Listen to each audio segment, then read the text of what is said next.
The internet is a wild, wonderful mess of information. It's like a giant library, but instead of books neatly arranged on shelves, it's more like someone dumped a billion post-it notes into a tornado.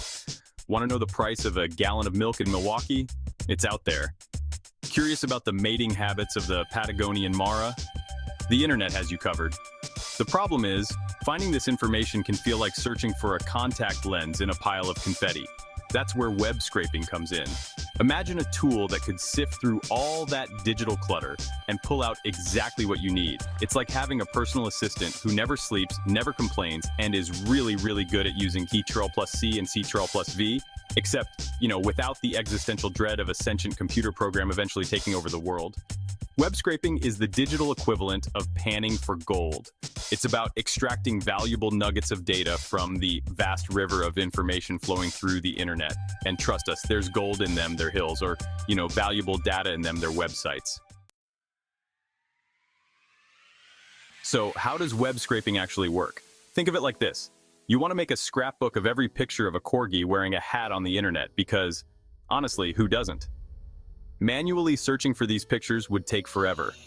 Web scraping automates this process. It's essentially a three-step process, kind of like making a sandwich, but instead of bread, meat, and cheese, we're talking about fetching, extracting, and using data. First, you fetch the website, which is like grabbing all the ingredients for your sandwich. Then, you extract the specific data you want, like carefully removing the crusts from the bread. We're fancy sandwich makers here. Finally, you use the data, which is basically the part where you get to eat the sandwich. Delicious, right? Web scraping takes this tedious task and puts it on autopilot. It's like having a robot assistant who can copy and paste information from websites much faster and more efficiently than any human ever could. Fetching a website sounds complicated, but it's actually pretty straightforward. Imagine you're sending a little robot messenger to a website's door. This messenger, known as a scraper, politely requests the website's code, which is basically the behind-the-scenes instructions that tell the website how to look and behave. Think of the website code as a giant blueprint. It's written in a language called HTML, which stands for Hypertext Markup Language, but don't let the technical jargon scare you. It's just a way for computers to understand how to display information on a web page. The scraper takes this blueprint and brings it back to you, ready for the next step. This is where the real magic of web scraping begins. It's like having the keys to the kingdom, except instead of a kingdom, it's a website, and instead of keys, it's lines of code. But you get the idea.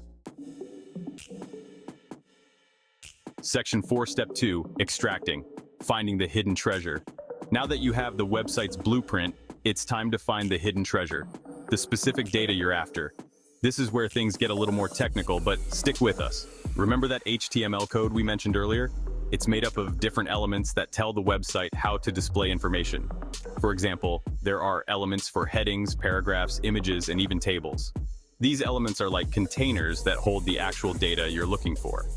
The scraper's job is to sift through the HTML code, identify the correct containers, and extract the data inside.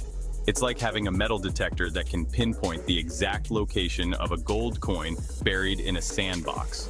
Only in this case, the gold coin is a piece of data, and the sandbox is a website's code. Exciting, right? Section 5, Step 3, Using the data, turning information into insights. Congratulations, you've successfully extracted the data.